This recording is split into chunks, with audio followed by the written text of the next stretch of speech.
No. Then you must be visiting here, are you? My name is Frances Elizabeth Wright.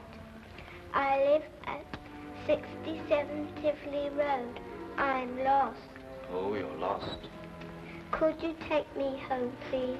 I'm afraid. I should say I will. Come on with you. That's the way it began. Nothing extraordinary. For in a large city like London, a lost child is such a common occurrence that many a far-seeing bobby arms himself with a bag of chocolates in addition to his nightstick. No one suspected that this was the beginning of a case that was to rock all England.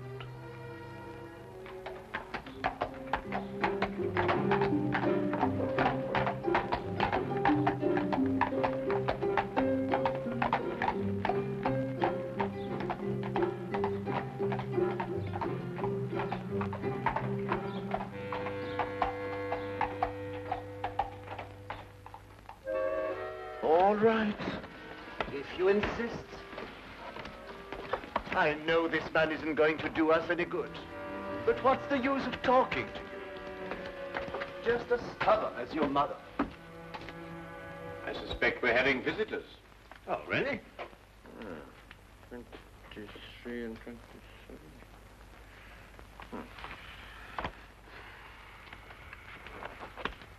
Come along, Nebuchadnezzar. I don't think you're quite dressed to receive attractive young ladies. There, in you go.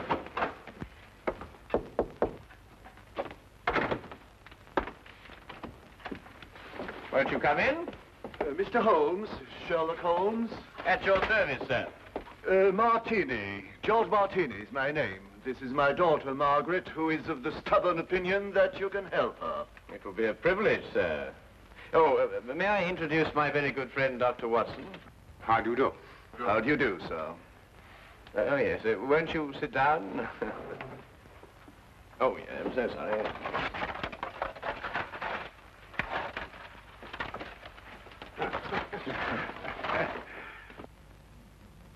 How can I be of any assistance to you?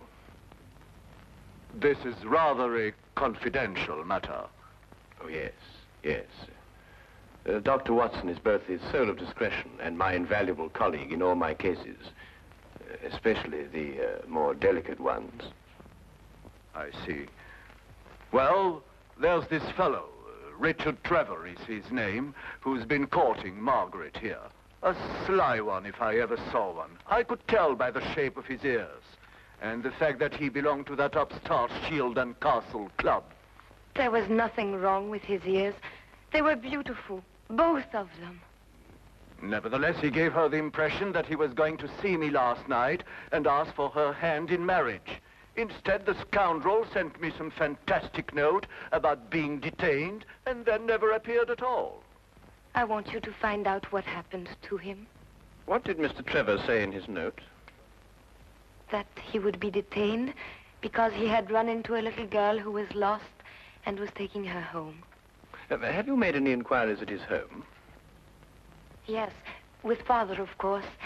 I don't think it's genteel to go to a man's rooms, even if he is your fiancé. Quite right. Quite right. There was no sign of him, but his clothes were all there. He wouldn't run off without his clothes, would he? No, hardly. The pure guess. A deduction. Just as I deduced that you have a scar on the left side of your head, which you received in a naval battle. I'll be bound. How did you know that? Well, a right-handed man normally parts his hair on the left. Your parting is on the right, thereby indicating that you've changed it at some time or another to hide a mark. As to how you got it, that's obvious to me by the fact that you carry on your watch chain the insignia of His Majesty's ship Assault, which everyone remembers distinguished herself heroically off the coast of Africa. Well done, Holmes. I declare, well done. Will you investigate, Mr. Holmes? We'll look into the case immediately, Miss Martini. And as soon as we have any information for you, we'll let you know.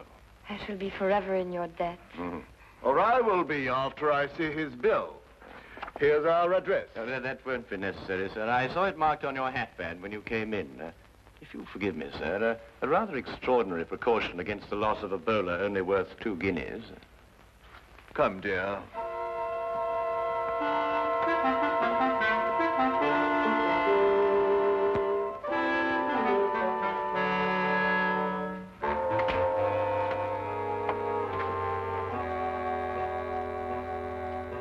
Not long after moving in with Sherlock Holmes, I had come to the conclusion that his mind was as organized as his housekeeping was not.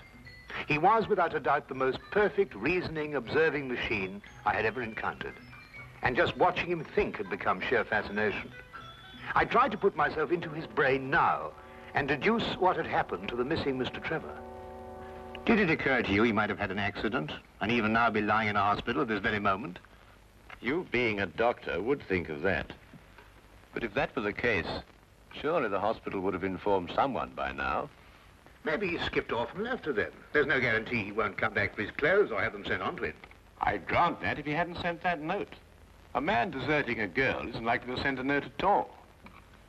And if he did, he couldn't conceive, as Mr. Martini put it, of such a fantastic one. The case is more than complex, Watson. And when we solve it, we shall also know what became of the others. What others? Oh, Watson, would you pass me my tobacco pouch? Well, where is it? It's in the toe of the Persian slipper, under your chair. All right. There you are. Oh. Thank you, Watson. Now, what others? Well, it's come to my attention during the past 2 weeks that 7 men have disappeared, totally evaporated from the face of London. They had no reason to run away, every reason to stay. Trevor fits perfectly into this fabric. You mean then that there's more in this than just the disappearance of that young lady's fiancé? Unless you accept 8 consecutive coincidences. Could you accompany me this afternoon? Where? To the last place where Trevor must have been before he met the little girl. But you don't even know where that was. I'd say it was the upstart Shield and Castle Club. Why there? Well, if you were about to confront a man like Mr. Martini to ask for the hand of his daughter in marriage, what would you do first? I'd probably have a couple of stiff drinks first. And if you were a member? At the Shield and Castle Club, eh? By Jove, Holmes, of course. That's just what I would do. You see, Watson? You've been of invaluable assistance to me already.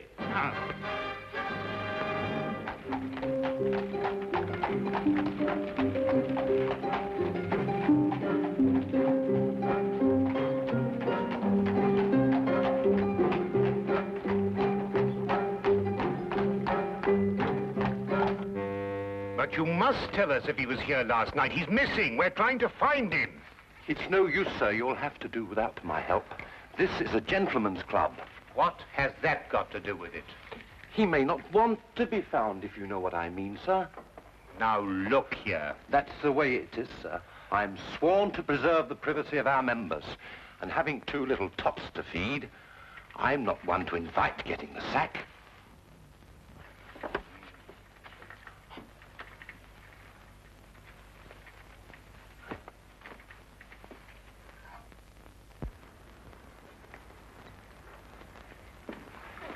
I say, where have you been? This is meant to be your case, you know, and I've been doing all the investigating. Yeah, do you know that Trevor was here last night? How do you know? Well, to my utter amazement, one of my keys fitted the door to the office. I went through all the chits and found one signed by him. It's just as you thought. He boasted his courage with the aid of stimulants from the bar. Do you mean you've broken into the office? Do you want to have us arrested? Us? Yes, by keeping the barman occupied, you served as my accomplice. Now, really, Holmes, you've gone too far. Now, the thing to do is to find the carriage that both Trevor and the little girl took. How do you know they didn't walk? Well, if she lived near enough to walk home, is it likely that Trevor would have sent a message saying he was going to be detained? What extraordinary reasoning. Not extraordinary at all, my dear fellow. Really quite ordinary. Oh, what on earth do you think you're doing, Mike?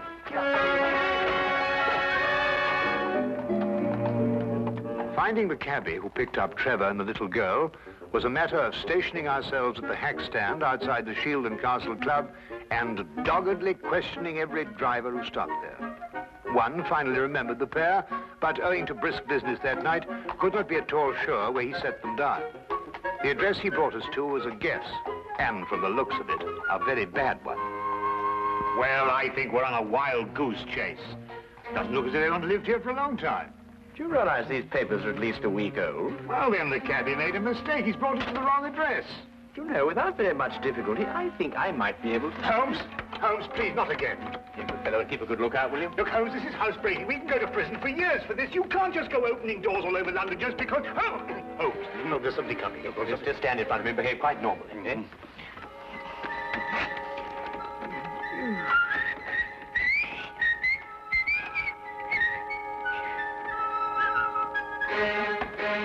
What's the normal behavior for housebreaking?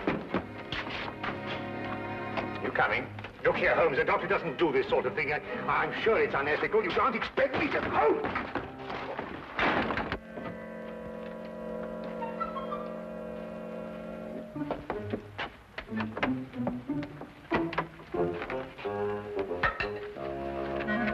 What are we looking for? I'm not quite sure yet. You won't find anything here. You said yourself the house has been unoccupied for the last week.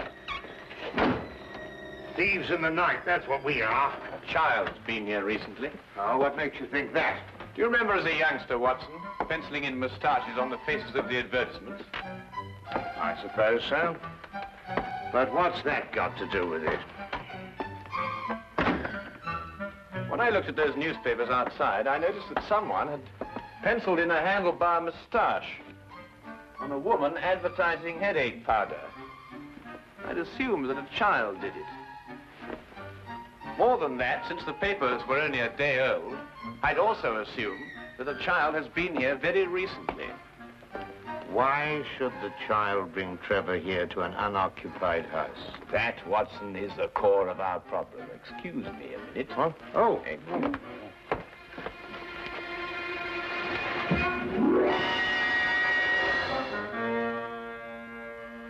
Good heavens!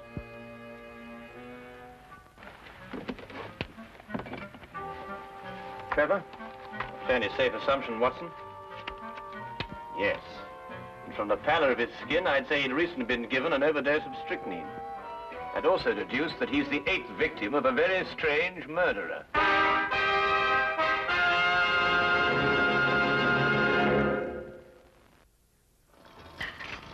Dash the tea, Holmes. I'm waiting for some word from you.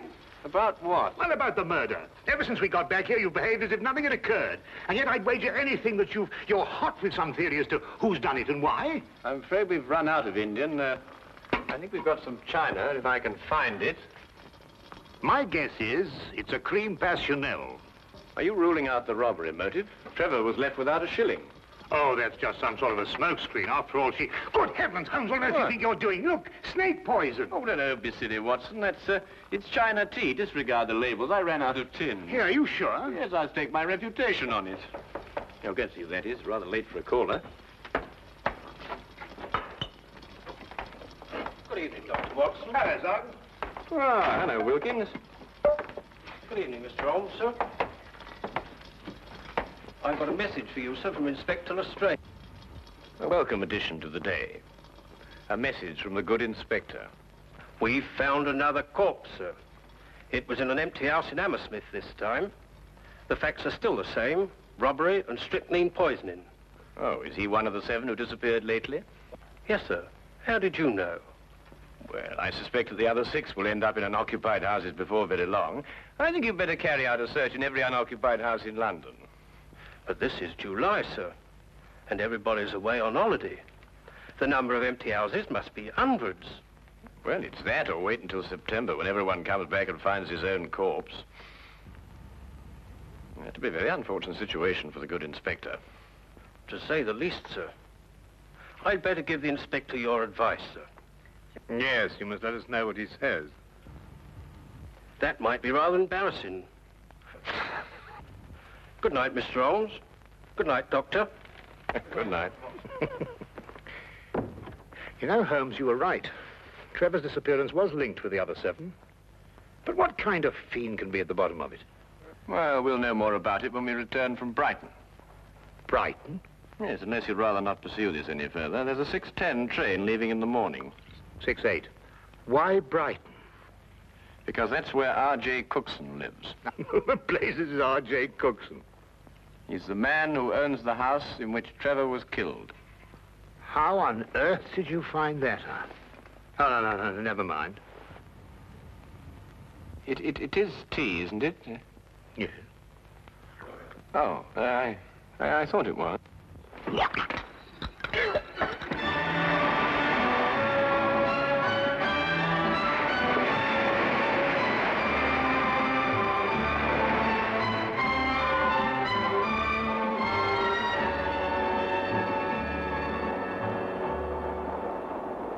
Have you ever heard anything so incredible? A corpse in my fireplace. And a stranger at that. Rather inconsiderate of someone, I must say. Why, when the police brought the news last night, I thought someone was pulling my leg. My fireplace. Really, I ask you. I'd say because the murderer knew you'd be away, knew that the house would be unoccupied, and that you wouldn't come back at an embarrassing moment. You're right, Mr. Holmes. Absolutely right. The culprit was acquainted with all my plans, and not wanting the corpse to be found in his own fireplace, chose mine. Precisely. But who could that be? I'd vouched that a full regiment of people knew of my plans to leave London. Then our task is to narrow down that regiment. But how? You have me breathless. First of all, has anyone else the key to your house? No, not that I know of. Yes. I once gave my key to the greengrocer to deliver a parcel. Aha. But he gave it back. Oh. But bosh and bother, supposing a key wasn't used at all. Whoever did it could have used a tool or something and jimmied his way into my house. I've heard of those things being done. Mm-hmm. Oh, really? We found all the windows and doors locked. I'm afraid you've escaped me. Now again, Mr. Cookson, are you quite sure that no one else has a key to your house? Well, now, really, after all, I don't hand them out like calling cards to every... Wait. There's this charwoman who comes to my house once a week to clean up. But, oh, no, she couldn't hurt a fly. Well, what's her name? Mrs. Enid. But really, she couldn't be less harmless. She's 60 years old if she's a day. You take her for your own grandmother. Yes, but you know if she has a daughter? Daughter? Well, now, really, a woman of 60 isn't bound to have a little girl. Well, what about a niece or a granddaughter? Granddaughter. Now that I think of it, she does have one. About 7 years old. She recently came to live with her. Where does Mrs. Enid live? I have her address for... If you please. Sorry. Right here in my trousers. Do you really think it could be the old woman? Well, a charwoman has the ability to go anywhere in London. Ah, yes. Wait. 322 Radcliffe Way. 322 Radcliffe Way. To look at her, you'd never think she could hurt a fly. You'd take her for your own grandmother. Poison murders? No. Impossible, Mr. Holmes, impossible. Oh. Grandma, must we play the game tonight? Of course. Don't you like playing it? I don't like staying on the street alone. It'll only be for a little while. You'll find someone to bring you back, and Grandma'll have company again. What happened to the last company we had? Oh, he went home after a while. But come on, let's say it. Where do you live? At 67 Tivoli Road. No, that was the last place. Your address is now 120 Claridge Street. I forgot. All right. Now, come on.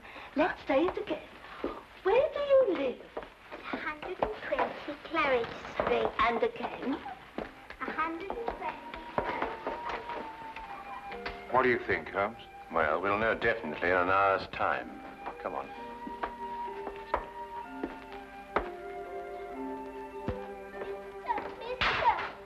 Oh, hello. Oh, well, it's very late for a little girl like you to be out on her own.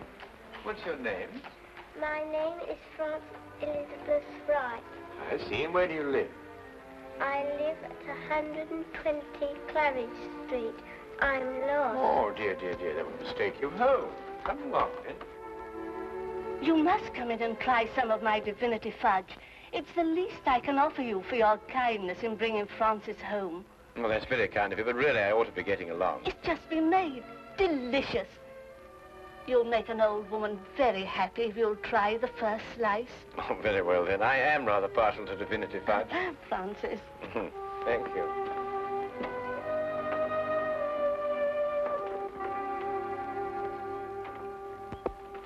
Now, come and sit right here at the table. Thank you. Now, say good night to the kind gentleman, then off to bed. Grandma, you never let me stay up with the company. That's because little girls must have their sleep.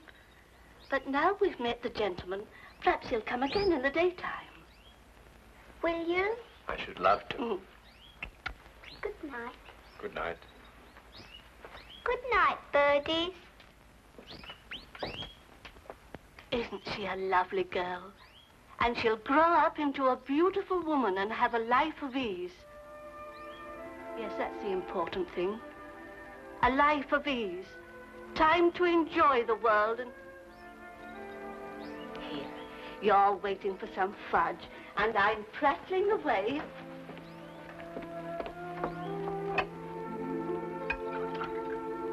Here it is. And a glass of cold milk to go with it. Won't you join me? Oh, no. My doctor would never permit it. I only prepare this sort of thing for people who drop in, like you. I see. Smells very good. If I have one speciality, it's divinity fudge. You'll find it heavenly.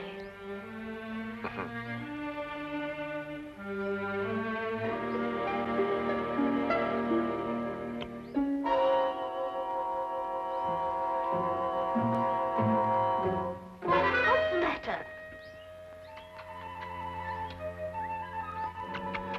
Nothing. I just wanted to give the birds a bit first. Don't.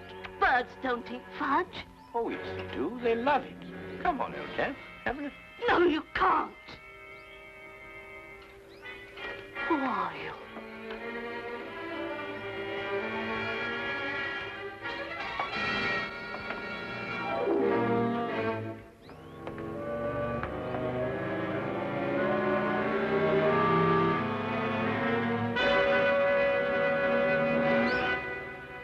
I'll take that, Mrs. Enid. Thank you.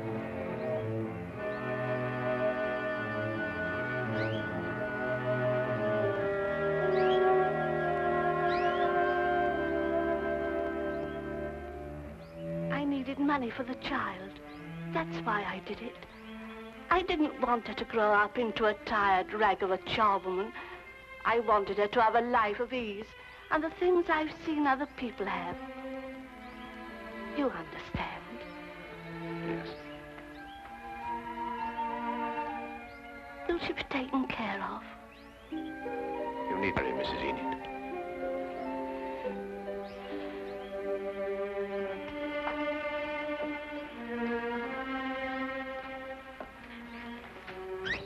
I wish now I hadn't tried to poison you. You might have visited us again as you promised, and we'd have been such good friends.